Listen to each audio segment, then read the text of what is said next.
Guys, how you doing? This is Jesse Lopez with his 15-minute podcast. Hello. And we have Brent Peesley, a very funny man.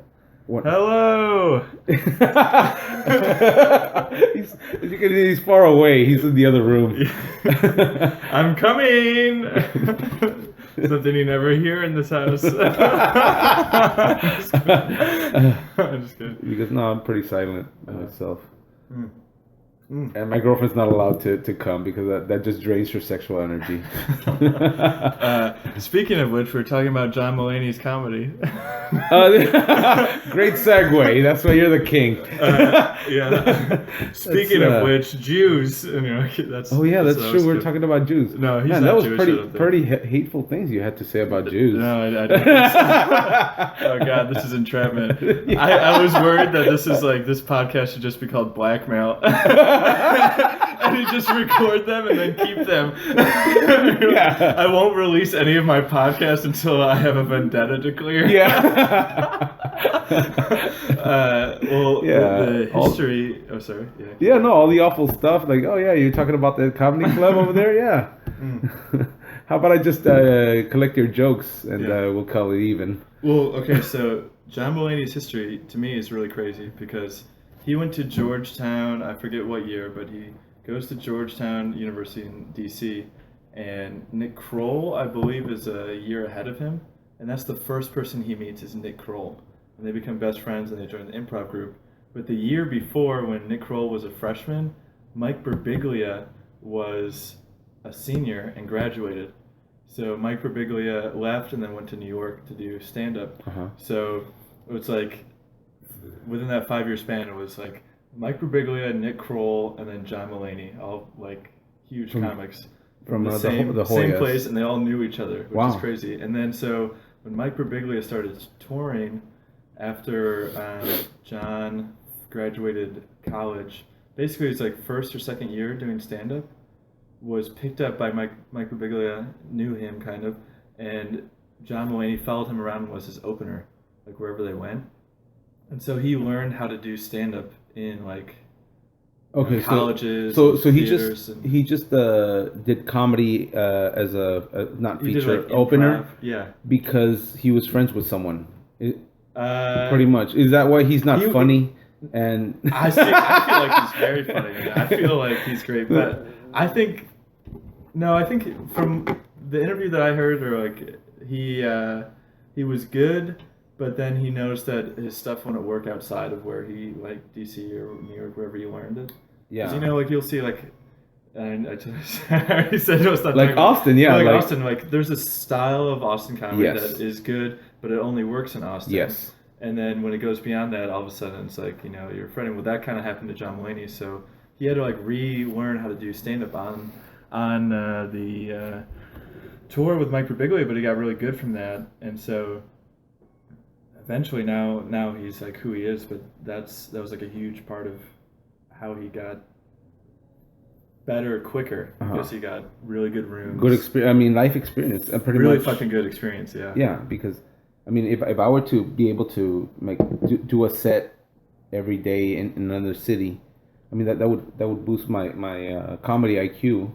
Yeah, and you're like, you're not gonna be like so depressed doing this.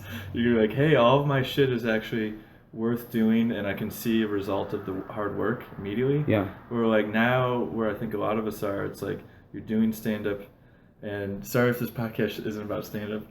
I don't want to like dig people down, but it's like it's very demoralizing, like having really good sets and then not seeing that go anywhere. Yeah. And then it like you just like lose energy, or like you can see that with some people.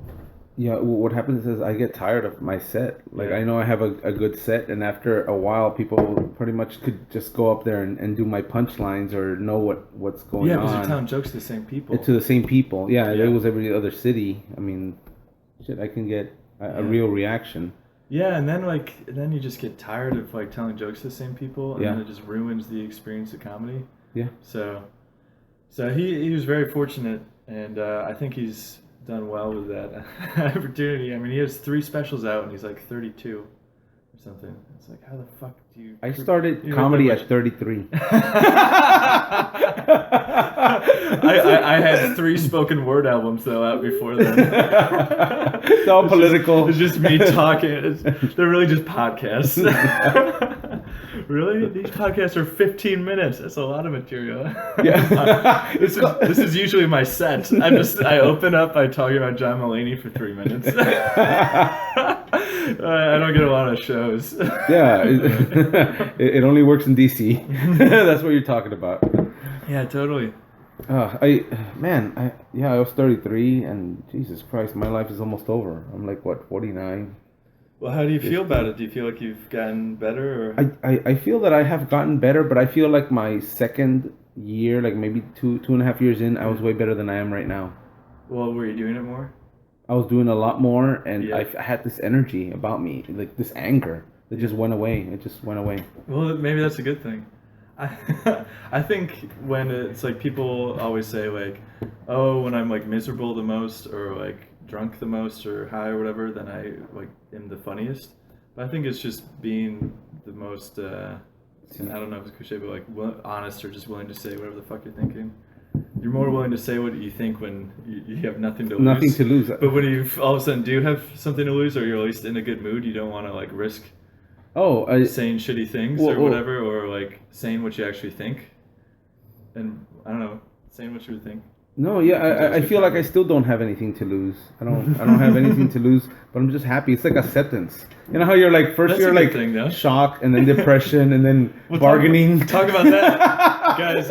I'm not gonna lie. Like whenever shit goes bad, just like I used to be a lot funnier, but I got happy. Things started working out for me, and I don't need this or whatever. I used to think I needed you. And by you, not you guys. Fuck you guys. All the other people that used to be at my shows. I don't know. The good crowds, not you people. Dude, it's a weird thing. I feel like, so I was gone for a few months. I was in Honduras. Look, I say Honduras. I say Honduras. Is that the correct way to say it, or am I just a prick? No, that's how you say it. Okay. Yeah. Well, I mean, you also have like a Spanish background, so for me, I can get away with saying like Honduras. Oh, who's getting some gyros? Because I've never. Like, it's like I mispronounced the correct like pronunciation, but it's Honduras. I hate the way people pronounce shit in Austin, like Manchac. Oh yeah. It's Manchaca. Yeah. And they're like, oh, Manchac or whatever. In Guadalupe. Guadalupe. It's Guadalupe.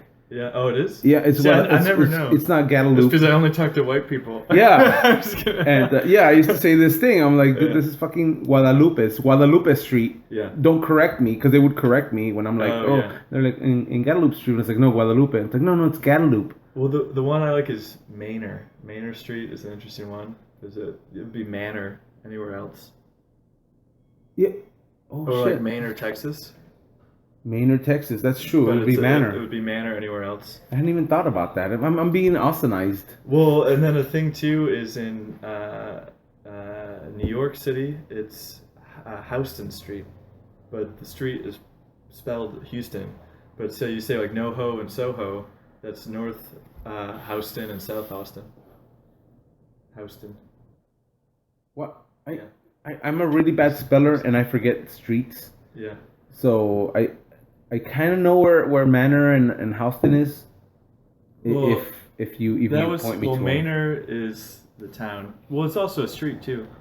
I've heard of it. But Houston. I'm just talking about the city. Houston? In New York City, they call it Houston. Not to Houston. Like they call it Houston Street. It's like an easy way to tell who is from New York City, not New York, but like the city, when like you hear someone pronounce that. Because if they say, "Oh, you just go down to Houston Street," you're like, "Oh, this guy." Yeah. Let's mug him. He has no friends around here. Easy target. Oh my god, I lived in New York City for a year. And I would always go to Chinatown to buy like DVDs for like $5 to get like a bunch of like back when that was a thing. It was my favorite thing. I loved it because I had no money and that was like the only thing I could afford. And I remember once this guy was on a Bluetooth. He's like, "All right, you got to follow laying around, and she's gonna take you to where the DVDs are. So I like follow this lady. We're like, she's almost sprinting but walking very fast, and I'm walking really fast. We're like cutting through streets and around cars and stuff, and we just keep going down more back alleys. And I'm like, oh fuck, what the fuck did I agree to? And then there's a van.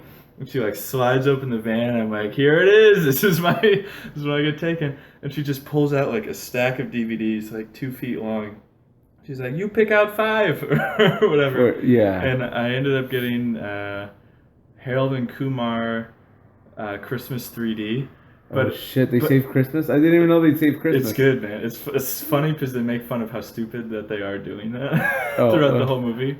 But also, too, it was funny to me just because it was originally a 3D film, but they filmed it with just one camera, so you could just see the 2 lines the whole time. And then, like, at one point, the camera just goes and sinks. And then you hear the guy go, "Ah, fuck!" Moves the tripod back up. Like, I don't know. I think that's funny for like $2. I think that's a good movie. No, I like the first one, but I haven't seen the other ones. I didn't know they're funny. Man. I think they're funny enough. Yeah. They're like a thing where it's like it's a stupid movie, but I'm on board with watching it. So you have to smoke a lot of weed. You smoke a lot of weed, or I usually would just drink at the time I get drunk and watch it. Okay. Good movie for drunks and weeders or whatever you call them. For weeders. Yeah, basically. Oh. You went to Honduras. Yes, I was in Honduras for a bit. Have you been? No, I knew a guy from there, and he had this weird accent, like whoop, like he was like kind of like a Mexican Canadian kind of accent. I don't know why, where the fuck he's from. And I was like, that he has to have some kind of mental issue. But then his cousin started talking like him. Yeah. When we're all drinking, so that's weird. Well, my girlfriend. The reason why I went down is my girlfriend's trying to start a nonprofit down there, and she's been living there on and off for 8 years, so she's fluent. But she's fluent from the capital. She's lived in Tegucigalpa, or everyone calls it Tegus. And so her accent is like specific to that city. So it would be like if someone from Honduras like spoke Brooklynese, like like Brooklyn and like Texan accent. Yeah, they had like a New York City accent, but they're in like Austin. And then you'd go outside, and we'd be in small communities, and it was like harder for her to like understand people. But she's very fluent. And like people in the small towns, they hardly. It's pretty fucking remote. They communicate with clicks. Yeah, they're all black. Like bones through their nose, kind of. Dude, it's so fucking remote. It's kind of crazy. But anyway, so that's like the country accent. But what I was told is the country as a whole is very bland Spanish. If that like it's almost like Midwestern English or something, where it's just so generic that almost like Canadian or whatever, where like everyone can understand it. So it's a good place to learn Spanish because everyone will be able to understand you, unless I've heard like if you learn like Argentina or something, sometimes they talk too quick or they use like ja instead of ya, or like Joe instead of yo or something. Okay, yeah. So they put a J sound into it, so it sounds. It's harder for people to pick up, even though you're speaking Spanish, and I'm doing air quotes. Yeah, well, the dialect, but I guess like I like the way we explain it's like New York and Texas and Jersey accent or whatever. Yeah. But to us, they're like, it's like 7 different languages. Yeah. Because we don't know of them. Yeah, I guess. Yeah, that was a weird moment for me. I feel like so stupid when I found out that Spanish has like different accents. Like, Spain Spanish sounds a lot different than Mexican Spanish and sounds different than Honduras or like Peru. And I'm like, I thought they were all just fucking Mexicans. No, yeah, because when I was growing up, I had that Tex-Mex, and I had to learn real Spanish when I started getting jobs like as bilingual. Mm-hmm. You'd be like, it's not carro, which is car. It's el autobús or like estacionamiento, parking lot, parqueadero. It's estacionamiento. I can't even. Estacionamiento. Can't even say it. Well, we have like small things like that where I was teaching English when I was down there. So I teach English to like all ages or whatever. So it's like real basic, super. So we're gonna have a bunch of Honduran immigrants just doing comedy. Hey, how you doing? You like the weeds? Hello, my name is Jorge. I like women. Who likes women? Give me a plus. Dude, I gotta say, man, if I could make an audience laugh as hard as I made these little kids laugh with me just like counting in Spanish, I would be like the fucking Patrice O'Neill of Austin. Like it was so fucking great. But maybe they're just laughing like, uno, dos, tres, cuatro, cinco. They're like, ah! Like this kid's like holding his gut, and he's like 3 years old. And he's like, like he can't handle it, and I'm like, oh my god, like this is gold. Like I love this. I love you, little kid. That same kid, actually, oddly enough, later that day, I saw him eat dirt. Just like he was just sitting on. We were just sitting on a curb. Was he licking his finger and like he was putting his hand in dirt? Like scooping it. He was scooping some dirt out and eating it, and he had the biggest smile on his face. Like it was shit the eating best. grin. Yeah, he had a dirt eating grin with like like a smile that goes like to both ears, and just like I'm having the best day of my life, baby, eating dirt. And I was like, wow. Yeah. Like, normally I would say something, but I don't know how to tell you to stop. So it was an inside joke. He's like, this is really gonna confuse the worms. And then I think someone like told him, dude, I think with that being said, in a weird way, I think kids are better off there, simply because. Or are you getting another beer? Yes, please yeah, keep sure. on. Oh, sure. Taking a drink. I think kids are better off because they make all their own decisions all day long, and they're like truly kind of free to do whatever. And also they work. And there's no such thing as like a helicopter parent there. I think like parenting's better because they're just like, they treat them like their own humans as opposed to like a product of their parenting. If that makes sense. So like kids would, I don't know, kids could handle their own wherever they were. Like here it's like a kid asking questions every 5 seconds. So they're very, I guess, self-reliant? Yeah. That's the entire subtext of what I was trying to mumble out. but like, okay, so like there's a baby just in a field by itself. Yeah, I guess. Fuck it, man. Okay, so let's. This is 10. It's 10 in the morning. It's not even 10. Yeah, that should be. We're on beer 3. Yeah, we're on beer 3. Brent walks in, and I'm like, beer? He's like, fuck yeah. And I'm like, fuck yeah. I'm so excited because nobody else drinks this early. Oh, I appreciate this. So yeah, and now I'm pulling out the 1800 Reposado. Oh my god. Where'd you steal that from? Actually, it was a gift that we bought for a mechanic. My gift with my 5-finger discount. No, I wish I would. I wish I could steal booze, but I think it's like a federal crime, so I stay away from that. That's how they get you. Yeah. Well, the thing is, you steal other stuff and you sell it for beer. It's Oh man! Oh god! This is a nice shot of it's chilled reposado. I hope maybe we get a sponsor. I'm gonna have to like get a sponsor for an unreleased podcast. I have not yet released any single fucking podcast. I have like 5 of them. I think you should call it Blackmail, and then you like put out a warning like, this person needs to pay me this much money or I will release a recording. Oh God, that's true because I have a podcast with Ben Rosello, and he's like, don't air that one, please. He deleted it. I was like, yeah, I deleted it, but I didn't. I talked to Mikey Swenson, and he's like, yeah, I said some things, man, that I'm like not feeling good about. And then I remember I clicked on yes. You're like, yeah, do you want to do a podcast? I'm like, hell yeah. And then I was like, oh fuck, shit. Oh golly. Do you want the one with the Ramones or the fancy green one? Either one is fine. You look like a Ramones kind of guy. There you go. I don't know if I'll be able to finish it first. Do you need lime and salt and shit? Like, I don't know. Fuck yeah, like a man. Cheers. Cheers. That's fucking good tequila. I love it. Woo. Yeah. I'm a man. I have to say that every time I take a shot because my face looks like such a bitch. I'm a man too. I'm surprised you made it out of Honduras. Honduras.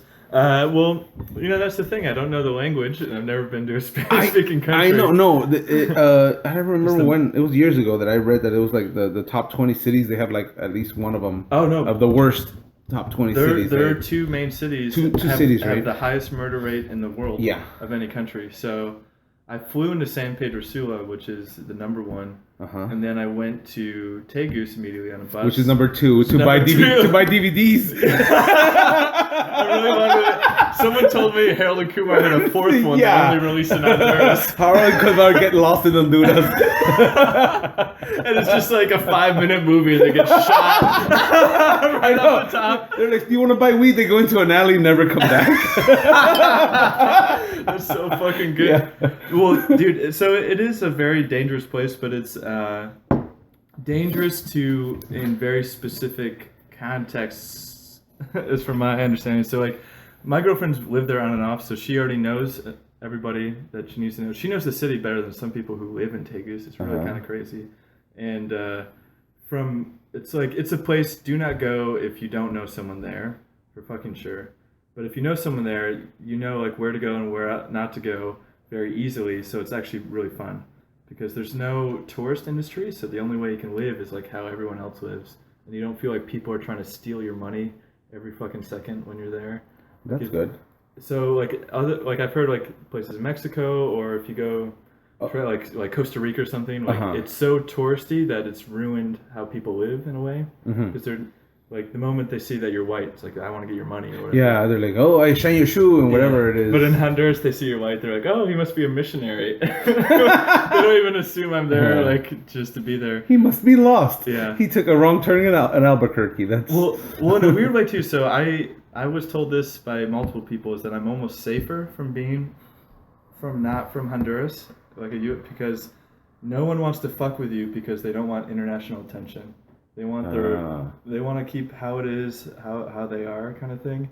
And people, it's a weird thing. A lot of people I met in Honduras said they never wanted to come to the U.S. because they felt it was too dangerous. Oh, wow. Because in Honduras, if someone dies, it's because they didn't pay someone. Or like, no one dies on accident in Honduras, unless it's like a true like car accident or something. You died because you owed someone money. And it's probably not for great reasons. It's like a gang member shows up. It's like, hey, you drive a taxi. We have a taxi tax. A taxi tax that you've got to pay once a month. That's like $300 or something, which is a bullshit thing.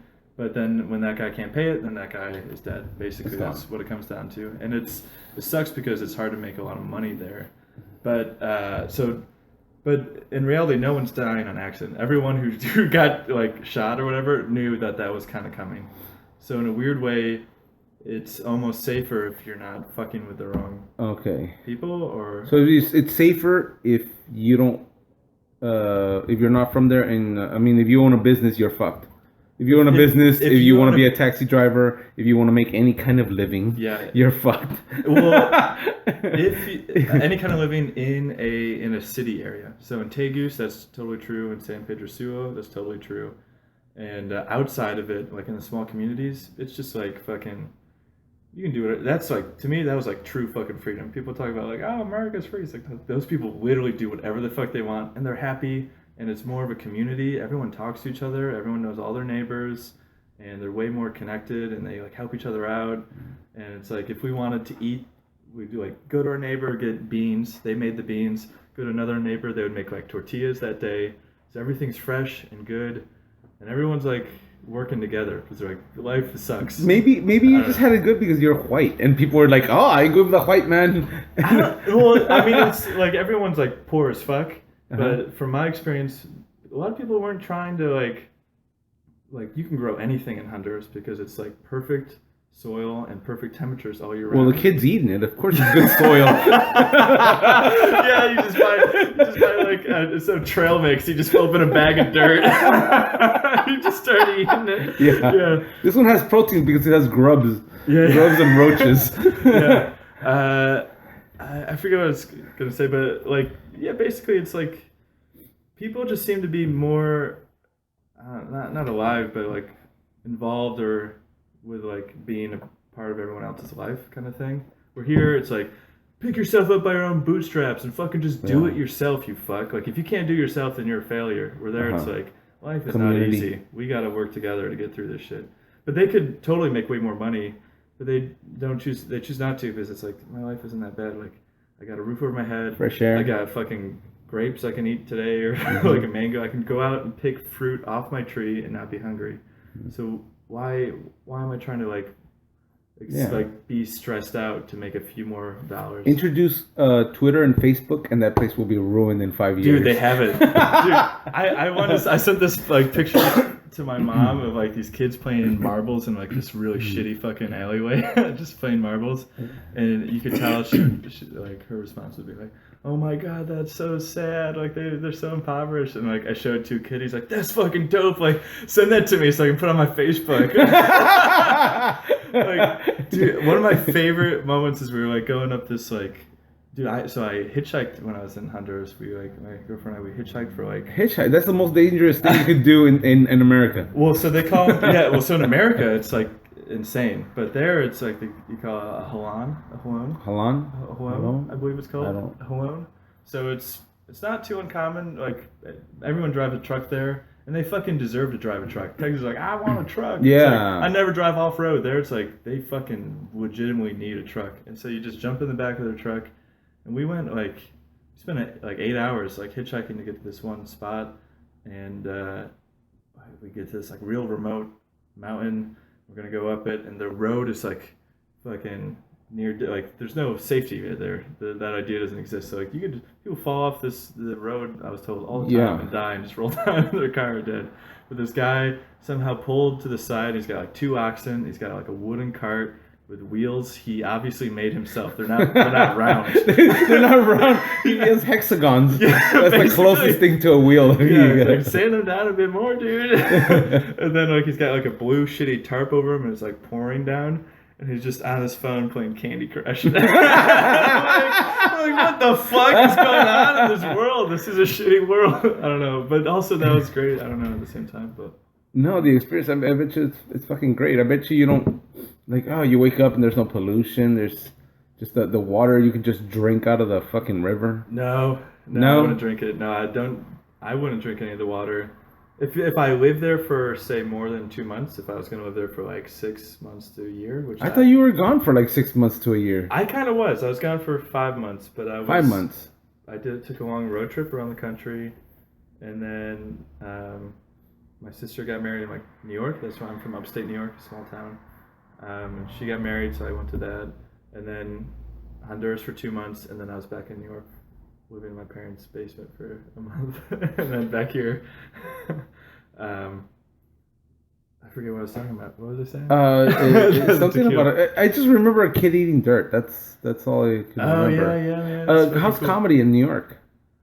Well, upstate New York, I didn't have a car. Albany? What is it? No, so I was in the Finger Lakes. So like where my parents live in upstate New York, there's one intersection, and there's maybe 200 people in that town. And the nearest restaurant. One intersection. Yeah, and the nearest town gas station's like 25, 30 minutes away. So it's pretty remote. And you don't think of like New York.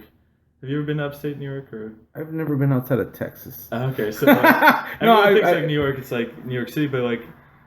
Everyone there is like, it's fucking as redneck as you can get. Everyone has a tractor, and they're like most people are farmers in that area, and there's actually a lot of Amish and Mennonites, which is kind of neat to see. Yeah, I would like to see them. It's neat, dude. It's weird. My dad, I don't think he's a fan. He's like, they use our roads, but they don't pay taxes. This is fucking no, I don't know. They're fucking unbelievable woodworkers. Yeah. So everyone wants to get their fucking house done by Amish people because they're really fucking good, and they're relatively cheap, and you don't have to pay taxes on whatever they do. And and everything's done by hand. It's all like hand tools for the most part. It's really impressive. I don't know where I'm going back. I find them very interesting. I'm just fixing on pouring another shot. I'll take a half shot. I don't think I could do it. Oh man. You Yeah, no, it's fine. I'll take a half shot with you, sir. Thank you. And by half shot, it's just a regular shot. These are doubles. Oh yeah, these are huge glasses. The fucking podcast can't I think they're called slammers. Oh, I overpoured that one. That won't be mine. You'll take the. It looks like a third quarter shot. It's more like a shot and a half. I'm gonna have to stand up for this. Oh, you know, I actually met a lot of people in Honduras who lived in like Texas or lived in like Houston. They're like, yeah, I had to come back because it's just too. People are too stressed out. They're not happy. And it's like here in Honduras, people are fucking happy. Like life is technically worse in comparison, but they're like, I work 4 hours a day, and then the rest of the day I get to hang out, talk to people, like do whatever the fuck I want. And 4 hours isn't that much. Like, it's a pretty good life. And what a lot of people do, a lot of people will like have a family member come to the U.S. and they'll work for like 2 to 4 years. And because they all have skills there, they're all taught a skill. So they'll like be a mason and they'll like do. That's what I understand about America. It's like, dude, we're taught all this fucking bullshit about grammar. I don't know where to put a fucking comma anywhere. Yeah. And I got a fucking GED. You don't understand. This is a big thing where I'm from. I have a master's in teaching English. What? I have a master's in teaching ESL, and I don't get commas, man. I take a grammar class, and I would have failed it, except there's like this big essay I had to write at the end, and it was like my whole degrees on the line with this fucking thing, and I wrote it, and I gave it to the lady, and she goes, it was, I mean, there's no back to, like, it just stopped for some reason, and I like moved it, and I'm like, oh no, it's on the back of the page, and she goes, oh, never mind. Like, she didn't read it. She like didn't even flip the page over. So she like tried to like call me out. Like I didn't even attach the whole essay, and she didn't even look. She didn't even flip the page to see there's more. And so she gave me an A on it. I passed the class, and it all worked out. But I was like, my grammar is absolute shit, dude. I don't know. Oh sorry, no. Like, well, you buzzing? Shit, is that my phone? I don't get how these things work, man. Oh, fuck. Is that my phone? This podcast is ruined. We're going to have a quick break. It's already been 30 minutes in this Jesse Lopez 15-minute podcast. The only podcast worth listening to. It's going to be called the Blackmail podcast now. Dude, I like that. Because of you. We'll be back for our commercial breaks. I don't know. Miller High Life, the unofficial sponsor. The unofficial sponsor, Miller High Life, and... Shit, 1800 tequila. Fair enough.